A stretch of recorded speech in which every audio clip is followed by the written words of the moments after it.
요한계시록 3장 1절로 6절입니다. 사대교회의 사자에게 편지하라. 하나님의 7영과 7뼈를 가지시니가 이르시되 내가 네 행위를 아노니 내가 살았다 하는 이름은 가졌으나 죽은 자로다. 너는 일깨어 그 남은 바 죽게 된 것을 굳건하게 하라. 내 하나님 앞에 내 행위에 온전한 것을 찾지 못하였노니 그러므로 내가 어떻게 받았으며 어떻게 들었는지 생각하고 지켜 회개하라. 만일 일깨지 아니하면 내가 도둑같이 이르르니 어느 때에 내게 이르는지 내가 알지 못하리라. 그러나 사대에 그 옷을 더럽히지 아니한 자 몇 명이 내게 있어 흰옷을 입고 나와 함께 다니리니 그들은 합당한 자인 연고라. 이기는 자는 이와 같이 흰옷을 입을 것이요 내가 그 이름을 생명책에서 결코 지우지 아니하고 그 이름을 내 아버지 앞과 그의 천사들 앞에서 시인하리라. 귀 있는 자는 성령이 교회들에게 하시는 말씀을 들을지어다. 아멘. 부터 요한계시록 2장과 3장에 나와 있는 소아시아의 7교회들을 우리가 살펴보고 있는 중입니다. 그 중에 에베소, 서머나, 버가모, 두아디라 4교회를 보았습니다.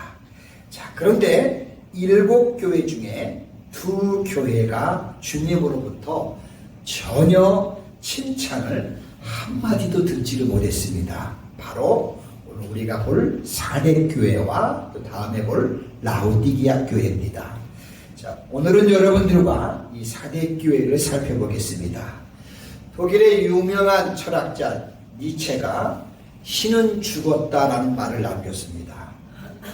오늘날까지도 무신론자들이 하나님을 부정할 때 이 말을 사용하는 것을 볼 수가 있습니다. 하지만 여러분, 니체를 연구한 많은 사람들이 그가 이 말을 선언한 것은 신의 존재를 부정을 해서 한 말이 아니라고 합니다. 자, 자신이 살았던 그 시대 독일의 교회를 보니까 그들의 하나님이 죽어 있다는 결론을 내릴 수밖에 없었다는 겁니다. 다시 말하면 그 당시의 교회와 그 교회를 섬기는 성도들의 삶을 볼 때 생명과 결실에 대한 모습이 전혀 없이 그저 존재만 하니까, 자, 그렇다면 이들의 신은 존재하지 않는구나, 이렇게 그가 결론을 내렸다는 겁니다. 저는 이 사실에 너무 큰 충격을 받았습니다. 교회와 교회를 섬기는 모든 사람들은 다시 한번 그렇다면 우리가 정신을 바짝 차리고 올바르게 신앙생활을 해야 할 것입니다. 오늘 본문 1절 말씀 끝에 보시면 주님이 사대교회를 향해서 내가 내 행위를 아노니 내가 살았다는 이름은 가졌으나 죽은 자로다라고 하셨습니다. 여러분, 살아있으나 살아있다는 증거를 나타내지 못하는 사람이나 혹은 교회, 한번 그 비극을 상상해 보십시오. 1년이 지나고 2년이 지나도 그 교회를 통해서 구원받는 영혼이 없고 삶의 변화를 체험하는 사람들이 없고 하나님을 향해서 감격하는 영혼도 없이 그냥 모였다가 흩어져 버리는 생명 없는 교회의 모습. 자, 그런 교회야말로 그대로 정말 유명무실한 교회라고 아니할 수 없습니다. 자, 이름은 있으나 전혀 열매가 없는 교회. 이것이 오늘 본문에 나타난 사대 교회의 모습입니다. 자, 그래서 주님은 이 교회를 향해 내가 살았다는 이름은 가졌으나 죽은 자로다라고 말씀하셨습니다. 자, 저는 주님의 이 선언 앞에서 굉장히 두렵고 떨렸습니다. 자, 그러나 한 가지 소망이 있는 것은 완전히 죽었다고 단정할 수 없는데, 그것은 2절에 주님이 너는 일깨어 그 남은 바 죽게 된 것을 굳건하게 하라 라고 말씀하셨기 때문입니다. 그러므로 이 사대교회는 어떻게 보면 가물가물거리는 촛불처럼 거의 꺼져가고 있었던 교회입니다. 자, 그렇다면 왜 주님께서 이런 사대교회를 등장시키셨을까요? 이것은 종말의 시대에 사대교회를 담는 교회가 많아질 것에 대한 주님의 경고라고 볼 수 있습니다. 제가 시간이 없어서 말씀을 못 드리겠는데 한국에 있는 친구와 전화를 하는 중에 너무 충격적이었어요. 마치 사대교회 이야기를 듣는 것 같이 이제 웬만한 교회에 가면 주일학교가 없고 학생회가 없고 청년들이 없고 할머니 할아버지만 한국의 시골 교회는 말할 것도 없고 지금 중소도시의 교회도 그런 모습이라고 저한테 이야기하면서 박 목사야 미국도 그래? 라고 하면서 저한테 친구가 이야기하는데 제가 굉장한 충격을 받았어요. 주일학교는 아예 없답니다. 애기를 안 나니까요. 주일학교가 없어지니까 중고등부도 없어지고 청년부도 없어지고 점점 지금 교회의 상황이 이렇다고 위기에 놓여 있다고 이야기를 들으면서 저도 모르게 나 탄식이 그냥 한숨이 나오더라고요. 안타까운 일이 아닐 수 없습니다. 자, 그렇다면 왜 주님께서 이런 사대교회를 지금 등장시켰을까요? 이것은 종말의 시대의 사대교회를 닮은 교회가 많아질 것에 대한 주님의 경고라고 볼 수 있습니다. 오늘날 교회들이 사대교회의 운명과 저주를 반복하지 않기 위해서는 이 교회가 죽어가고 있던 원인들을 우리가 분석하고 주님께서 이 교회를 향해 말씀하시는 치유의 메시지에 우리는 귀를 기울여 들어야 할 줄로 믿습니다. 자, 사대교회가 죽어가는 원인인데요. 당시의 사대교회의 상황과 그 교회가 처한 환경을 살펴보면 이 교회가 왜 죽어가고 있는지 그 원인을 세 가지로 살펴볼 수가 있습니다. 첫째는 과거에 대한 집착 때문이었어요. 사대교회가 죽어가고 있었던 현상은 사대라고 하는 도시가 죽어가고 있는 현상과 아주 비슷했어요. 즉, 그 도시가 죽어가니까 그 도시 안에 있는 교회도 같이 죽어갔던 겁니다. 자, 비록 도시는 죽어가더라도 생명력이 넘치는 교회가 있어서 생명을 공급했더라면 분명히 달라질 수 있었을 겁니다. 칼빈이 제네바에서 그랬거든요. 자, 여기서 우리가 한 가지 교훈을 얻어야 할 것이 있는데 환경을 극복하지 못하고 세상과 함께 동화되어 세속화되어 가면 그 교회는 서서히 죽어간다는 것입니다. 자, 예수님이 너희는 세상의 소금이니 소금이 만일 그 맛을 잃으면 무엇으로 짜게 하리요? 후에는 아무 쓸데없어 다만 밖에 버려져 사람들에게 밟힐 뿐이니라고 말씀하신 것처럼 되는 겁니다. 자, 사대라는 도시는 BC 7세기에서 8세기경에 존재했던 리디아 왕국의 수도입니다. 유럽과 소아시아가 만나는 터키의 저 서쪽 끝쪽 부분입니다. 이 도시는 한때 소아시아에서 가장 부유했던 도시로서 명성을 날렸던 곳입니다. 페르시아 그 고레스 왕이 이곳을 정복했을 때 수많은 금덩어리가 여기에서 쏟아져 나왔다고 합니다.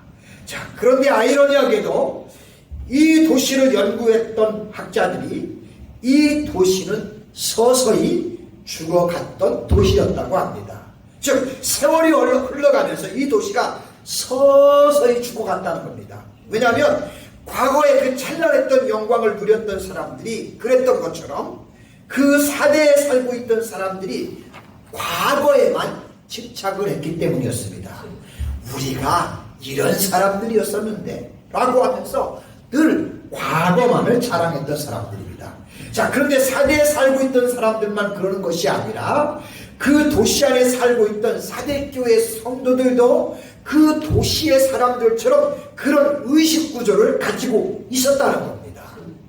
자, 그러나 여러분, 과거를 자랑하며 과거에 집착하는 사람들은 과거의 영광만 집착하고 그것에다만 의존하려는 경향이 강합니다.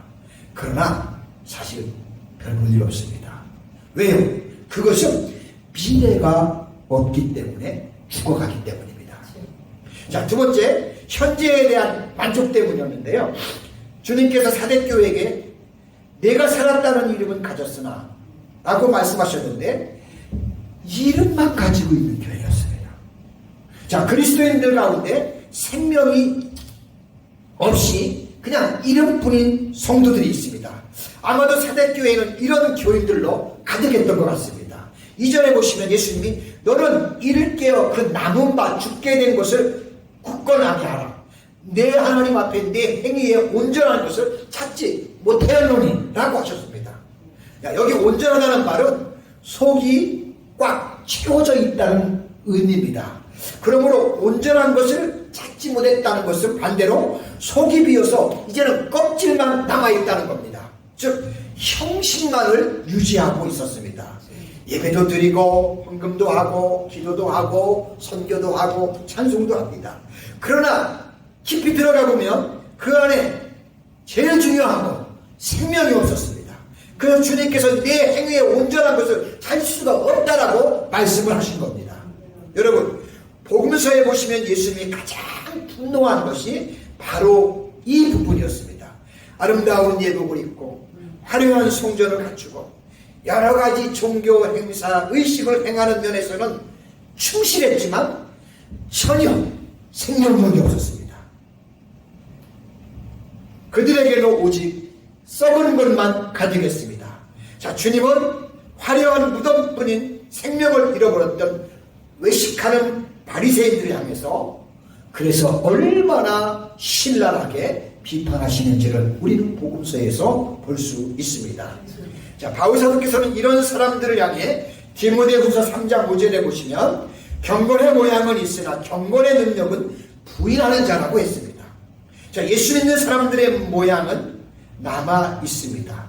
주일에 교회도 갑니다. 또 찬양도 할 줄 압니다. 기도도 할 줄 압니다. 근데 중요한 건, 정작 중요한 건 그 안에 생명이 없습니다.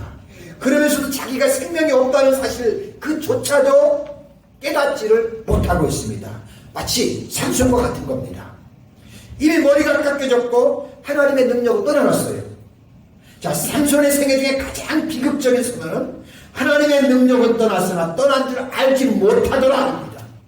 자, 주님의 능력이 내게서 떠나갔습니다. 더 이상 하나님이 나를 사용하지 않습니다. 그런데 그 사실을 알지 못한다는 겁니다. 그러면서 입으로는, 마음으로는 이만하면 됐지 라고 합니다. 자, 이런 현실 만족이 바로 사대교회의 비극이었다는 겁니다. 여러분, 우리 항상 조심할 수 있기를 소망합니다. 세 번째, 미래의 비전을 상실했기 때문인데요. 자, 사대교회 성도님들이 현실 유지에 만족을 하다 보니까 미래를 내다볼 수 있는 안목이 없어진 겁니다. 그건 너무나 당연한 겁니다. 어떤 교회 성장학자가 이런 말을 했어요. 한 교회가 만약 현상만 유지하고 만족하고 안주한다면 그 교회는 이미 죽은 것이다 라고 했어요. 그렇습니다. 현상 유지만 만족하며 사는 것은 살아있는 것이 아니라 이미 죽어가고 있는 겁니다. 여러분, 이런 징조가 언제 나타날까요?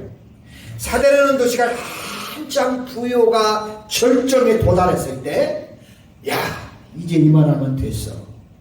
더 이상 우린 전도 안 해도 돼. 전도가 필요 없고 이 인원이, 이 숫자가 딱 좋아. 좋은 인원이야. 그냥 이대로 우리끼리 알뜰살뜰 하면서 재밌게 살면 돼. 이런 생각과 사고가 시작될 때였습니다. 살아있는 교회는 미래를 향해서 끊임없이 계속 도전하는 겁니다. 도전이 없을 때 교회는 결국은 죽어갑니다. 자, 우리가 앞에서 보았던 에베소 서머나 호가모 두아디라 교회야. 자, 이런 교회와 달리 이 사대교회는 이단의 도전이나 어떤 신앙의 박해 전혀 이런 게 아무것도 없었어요. 그러니까 사대교회는 정말 너무나 아주 편안하게 평강하게 지냈던 교회가 이 사대교회였어요. 그러나 결국 그것이 그 교회가 서서히 죽어가는 하나의 원인이 되었습니다. 자, 그러므로 여러분, 편안한 것이 무조건 좋은 것은 아닙니다. 이처럼 사대교회는 과거에 집착했고 현실에 안주하려고 했고 미래를 향한 꿈을 전혀 꾸지 않고 상실했기 때문에 결국은 죽어가고 있었던 겁니다. 자, 치유를 위한 주님의 메시지입니다. 2절로 3절에 보시면 사대교회를 치유하기 위해 주님의 메시지가 5가지로 나옵니다. 그 5가지 명령은 깨어라, 굳건하게 하라, 생각하라, 지키라, 회개하라. 이 5가지입니다. 첫째로 깨어라. 이것은 잠자다가 일어나는 것. 다시 말하면 영적 각성을 말하는 겁니다. 영적인 각성이 일어나면 살아날 수가 있다는 겁니다. 아이고, 우리가 왜 이러고 있지? 자, 이러는 겁니다. 성령이 놀랍게 역사하시고 사람들이 정말 자기들의 죄를 깨닫고 주님 앞에 깨어 일어날 때 그 교회는 분명 새로워집니다.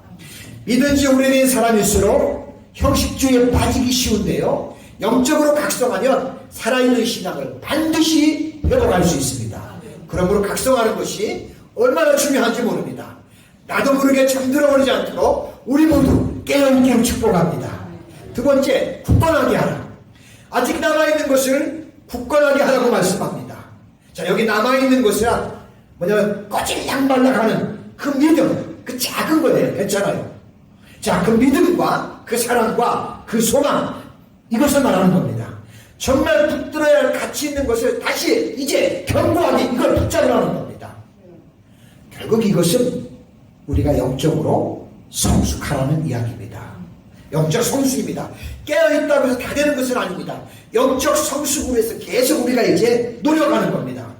여러분, 우리 함께 힘써 노력하는 가운데 우리가 영적으로 성숙해 가기만 한다면 일어날 수 있습니다. 우리가 이렇게 되길 원합니다. 세 번째, 생각하라. 여러분, 처음에 어떻게 복음을 받으셨는지요? 자, 그 신앙의 첫 자리를 한번 여러분 집에 돌아가셔서 생각해 보시기 바랍니다. 자, 주님이 3절에 보시면 내가 어떻게 받았으며 어떻게 들었는지 생각하고 라고 하셨습니다. 이것은 영적인 순수성을 다시 회복하라는 겁니다. 생각해 보면서. 자, 처음 구원받았을 때 그 순수했던 감격, 그 열정을 기억하라는 겁니다. 예수님을 처음 믿었을 때, 하나님을 처음 체험했을 때 그 순수한 자리, 한번 그 자리를 계속 지키는 이 작업이 우리에게 필요하다는 겁니다. 생각하면 그걸 회복할 수 있다는 것입니다. 그 다음에 네 번째, 지키라. 이것은 내가 정말 수여해야 할 신앙의 모습, 계속 지키는 겁니다. 즉, 경각심을 가지는 거죠. 아마도 이 단어가 사대에 살고 있는 사람들에게 굉장히 인상적이었을 겁니다.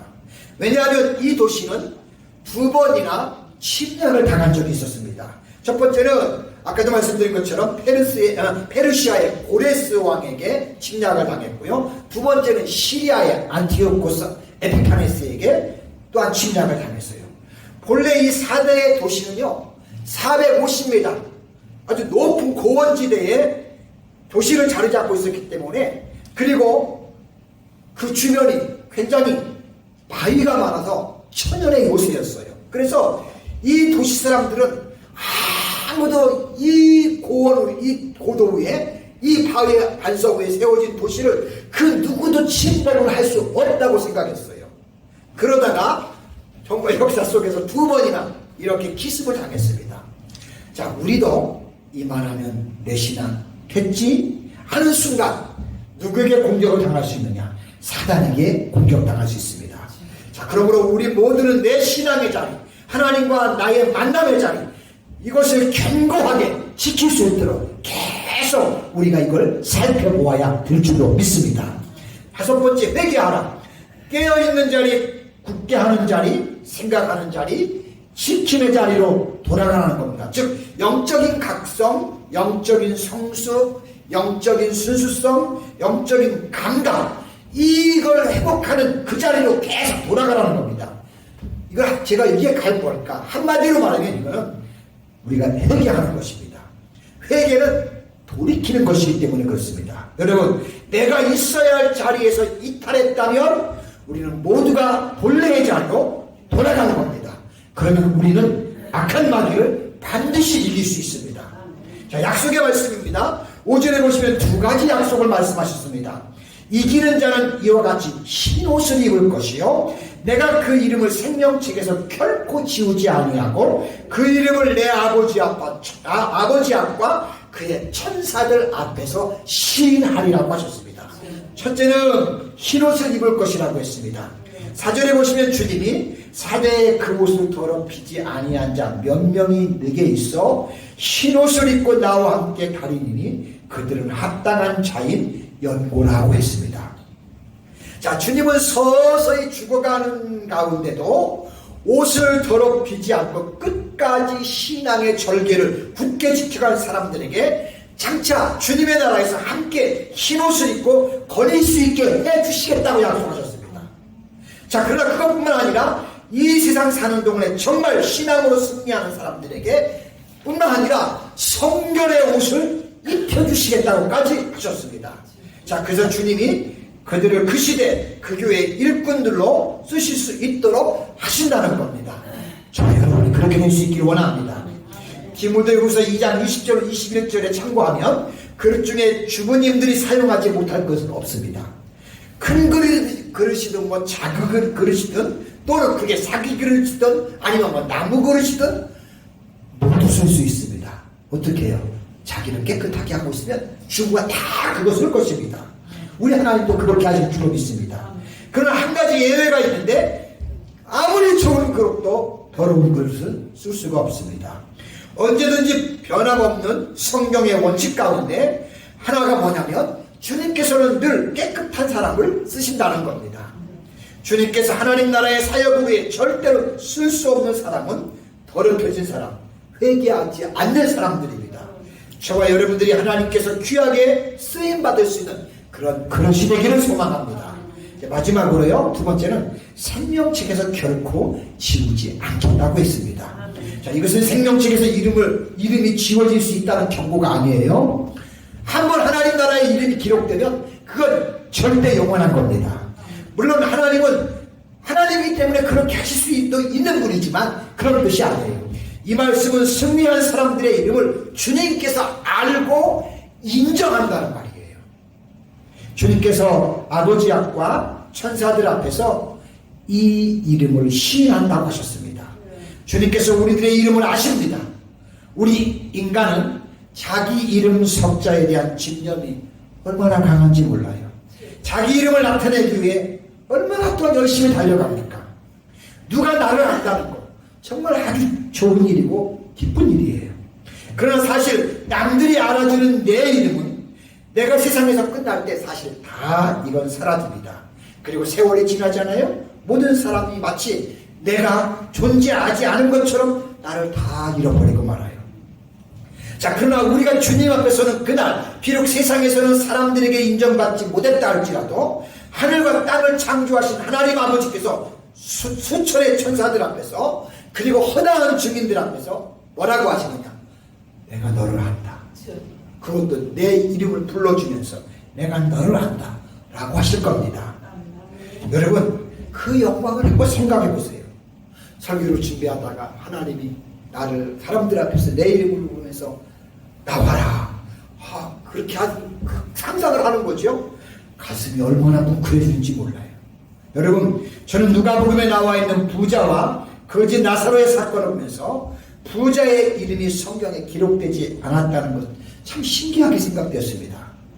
반면에 이 부자의 문전에서 거지로 살던 나사로의 이름은 오늘날 우리도 다 알아요. 왜 그럴까요? 부자는 생명책에 그 기록이 이름이 없기 때문이에요. 나사로는 기록이 있기 때문이고요. 세상에 살 때는 부자의 이름이 훨씬 더 유명했을 겁니다. 그러나 지금은 아무도 그 이름을 기억하지 않습니다. 하지만 주님께서는 가난했지만 주님을 경외했던 나사로의 이름을 아셨습니다. 오죽하면 그 이름을 성경에 기록해서 우리로 하여금 그 이름을 보게 하셨습니다. 여러분, 우리가 하나님 앞에 서는 그날 하나님이 우리의 이름을 아실까요? 아니, 나의 이름을 아실까요? 분명히 주님은 이 땅에서 신앙의 승자로 살아간 사람들에 대해서 하나님 앞에서 그리고 사람들 앞에서 시인하겠다고 하셨습니다. 제가 노스캐롤라이나 한인교회를 목회하면서 정말 간절하게 소망하는 것은 주님께서 우리 교회와 우리 성도님들 한 분 한 분 알아주시고 인정해 주시는 가운데 하나님이 이 다음에 우리를 불러주시는 겁니다. 그날을 꿈꾸며 소망합니다. 여러분, 우리 남은 생에 하나님 은혜 가운데 하나님 인도받으면서 우리가 죽게 기록되어지는, 주님 앞에 기록되어지는 저와 여러분 모두가 되시기를 주님의 이름으로 축복합니다. 기도합니다. 은혜로우시고 자비로우신 하나님 아버지, 고맙고 감사합니다. 사람들이 죽었다 하는 사백교회, 이 교회를 통해서 또 많은 걸 오늘도 깨닫고 배우게 하시니 고맙고 감사합니다.